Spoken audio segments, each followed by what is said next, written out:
Hi there, welcome back.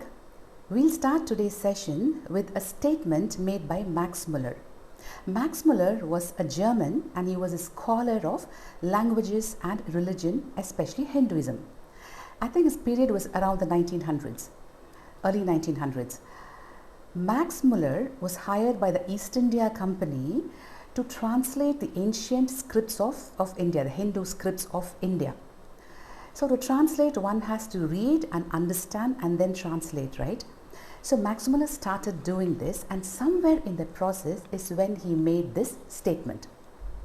He said, if I were asked under what sky the human mind had most fully developed some of its choicest gifts, had deeply pondered on some of the serious problems of life, and found solutions to some of them which very well deserve the attention of even those who read Plato and Kant, then I would point to the land under the Indian sky. My appa was the first person who told me this when I was in school, but I was too young to really understand it. But now at this age, when I started reading all these scriptures, I really am beginning to understand the depth of the statement that Max Muller said. And I am now into the Upanishads, reading the Upanishads. So I was wanting to share a few interesting things with you about the Upanishads. This is not going to go deeply on what the Upanishads are teaching. No, it's not that. It's only a very little bit about the Upanishads and around it. Okay. The first point is, what are the Upanishads? The Upanishads are part of the Vedas, the four Vedas, Rig Veda, Sama Veda, Yajur Veda and Atharva Veda. Each of these four Vedas have four parts. The Samhitas, Brahmanas, Aranyakas, and the last is Upanishads. The first three parts, that is the Samhitas, Brahmanas and Aranyakas, they talk about mantras and hymns, they talk about the rituals and rites, the sacrifices and other things. They talk about the origin of some of the mantras and which mantra is supposed to be chanted during which ritual and things like this. But the last part, the Upanishad, it's quite different. It is a philosophical and spiritual text, quite different from the above three. These are the Upanishads. The second point is, who are the authors of the Upanishads and what is the timeline of the Upanishads? The timeline, I took a couple of courses in Upanishads, and the timeline I was told was around the year 700 BCE, before Common Era, which means, to give you an idea, if Upanishads were in the year 700 BCE, they are about 800 years older than the Bible and about 1300 years older than the Quran. So you can understand how ancient Upanishads are. And authors, we wouldn't really know about the authors. The authors were very learned rishis. We wouldn't know many of them. The names that I have come across when I was reading some of the Upanishads, there is Nachiketa, Shvetaketu, there is Yajnavalkya, there is Gargi, names like this. They participate in either talks or debates. These are the names I've seen in the Upanishads where these rishis and rishikas have contributed. This is the second point. The third point is, we'll see a little deeper about what each Upanishad says. Disclaimer, I have not read any of the Upanishads completely. I have just started with Chandogya Upanishad now. But I've taken courses on Upanishads, and one of the courses was very interesting. It was taken by a tutor, a teacher who was very passionate about Vedas and Upanishads, and we are believed to have more than 200 Upanishads, of which only 10 are considered as the Mukhya or Dasa Upanishads. Dasa is 10, and this instructor gave us a way to remember the names of these 10 Upanishads. He gave a song with the first letter of each Upanishad. He said, IKK, PMM, TACB.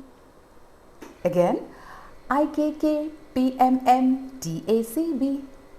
IKK is Isha Upanishad, Kena Upanishad, Kada Upanishad.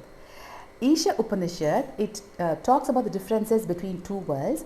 One world which is of sensual pleasures and the other world which is a world of enlightenment.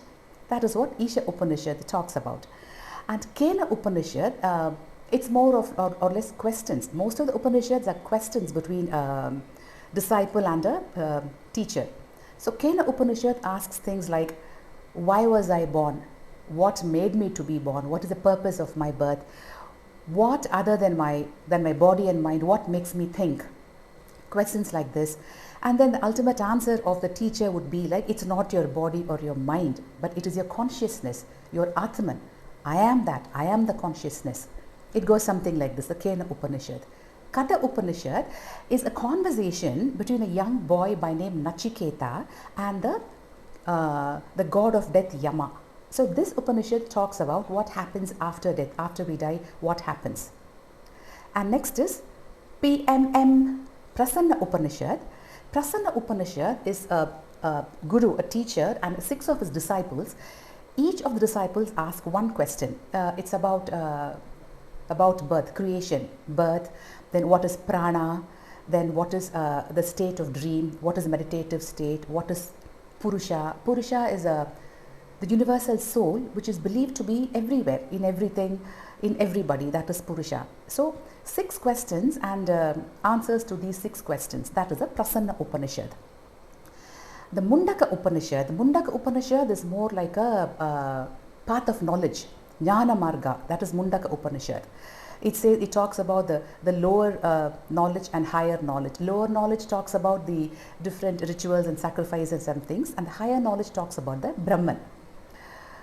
It says, he who seeks Brahman and understands Brahman becomes Brahman. That is what Mundaka Upanishad says. Next is Mandukya Upanishad.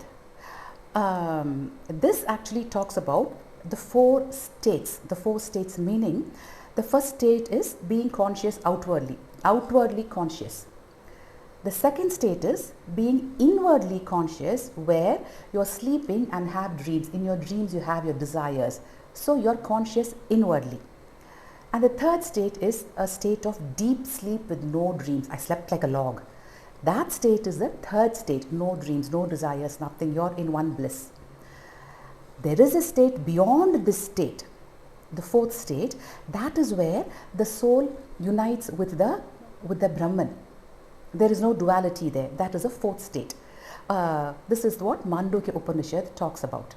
And then is TACB, Taittiriya Upanishad. Taittiriya Upanishad, see, we talk about the Atman being inside us. Where inside?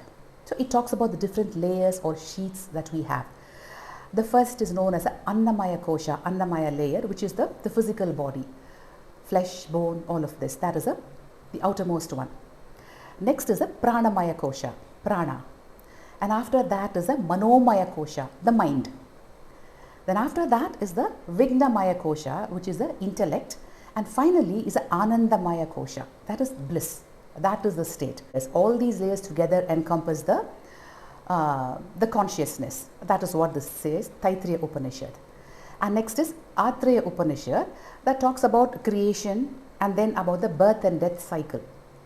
Then how to get out of that. That is salvation. It talks about this, Atreya Upanishad. Next is Chandogya Upanishad.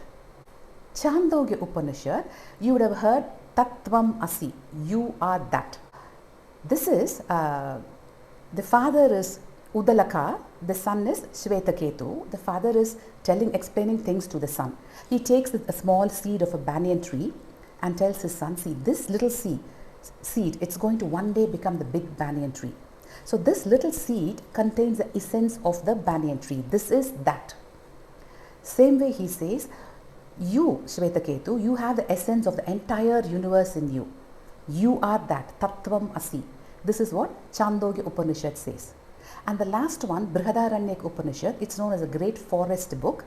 It talks about the life of the people living in the forest. In the sense, I think this is where there is a husband and wife, Yajnavalkya and his wife Maitreyi, a conversation between them.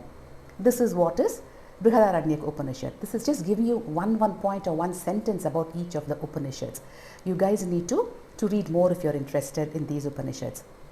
See, Upanishads, they define a great part of Hinduism, not just Hinduism, even Buddhism, Jainism. It defines a great part, not just these, but actually we should say around the world. Around the world, the Upanishads define a major part of the philosophical thinking of the people around the world, even today. Okay, this is the third point. The fourth point is, the Upanishads were originally in the Sanskrit language, but they traveled across the world, past mountains and oceans and everything. So for people to understand this Upanishads, if they don't know the language, Sanskrit language, it has to be translated, right? We'll see about the translations. Do you know the first time ever that the Upanishads were translated and by whom it was translated? The first time it was ever translated was by the great grandson of Akbar, the Mughal emperor. Akbar, Jahangir, Shah Jahan, and his son Dara Sukho. Of course, he did not take the throne. After Shah Jahan, it was Aurangzeb. It was India's very bad luck that the cruel Aurangzeb took the throne. We'll talk about that later. His first son was actually Dara Sukho, who was supposed to take the throne. He was a fine gentleman, I believe, with fine tastes, like his great-grandfather. See, Akbar, we know, wanted to learn about other religions, other faiths. And he took the best of many of these faiths and he formed his own religion called the Deen Ilahi. Same way, Dara Sukho was also very much interested in learning about other faiths. So he reads the Upanishads and he was so moved by them, he personally translated, I read 50 Upanishads, he translated 50 Upanishads and called them Sirri Akbar, which means the great secret. He has translated them into Persian. This was sometime around the 17th century. And then in the 18th century, the Upanishads get translated to Latin. And then it gets the attention of the scholars in European countries. And there is one Schopenhauer, I think that's his name. He had said, in the whole world there is no study that is as beneficial or as elevating as the Upanishads. The Upanishads shall continue to be the solace of my life and they will also be the solace of my death. This is what Schopenhauer said. And then when it was translated to English, many of you would have known Somerset Maugham, the famous novelist and playwright. He read the Upanishads and he was so curious about all these things, about all the great rishis of India, that he actually made a journey, came to India to meet and ask his doubts and questions to the Maharishis who are alive in India at that time. He came to India, to the state of Tamil Nadu, to the town of Tiruvannamalai, and he met with Ramana Maharishi, and all the conversations that he had, his questions and what the Maharishi told him, all that has been recorded and published, I think in the title The Saint, it's been published. Well, I can give a lot more examples like this. You can go do your research and find out how many people have been moved by the Upanishads. Their life has even changed by reading the Upanishads. Now, the last point I want to say is quantum physics. I really did not know about quantum physics till I read about the Upanishads.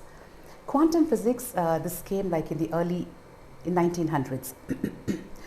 This is something that is trying to bridge the gap between the observer and the observed entity.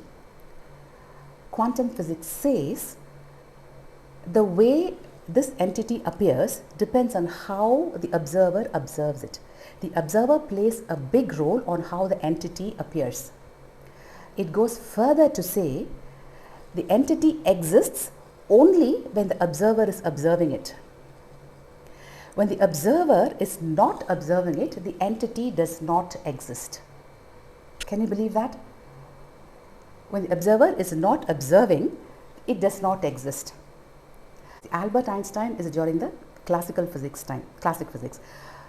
He made a question here. He said, so do you mean to say that when I am not looking at the moon, it does not exist? Because that's what quantum physics says, right? When the observer is not looking at something, it does not exist.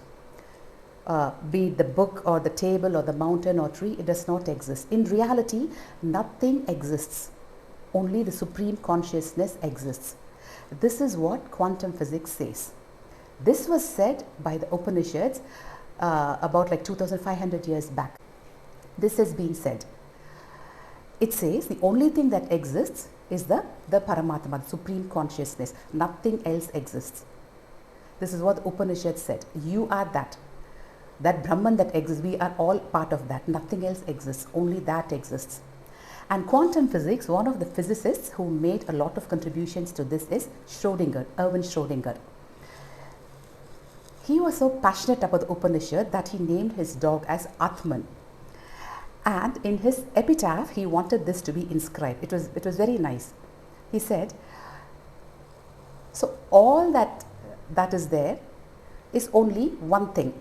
That is the Supreme. and this will always exist even when all of this dies. So he does not cease to exist, which means Schrodinger is still living. It was very nice. So this I just wanted to add here. We are done with our video. Now I just want to tell you guys, see, I have started learning all these things at a very late age. If you are lucky enough, I would really think you should start reading about all this at an early stage, at a very early age. There are such wonders, such beautiful things, such great secrets hidden in all of our scriptures. So when you get a chance, please try to read them. If not in depth, at least like what it says. I mean, very briefly about what it says.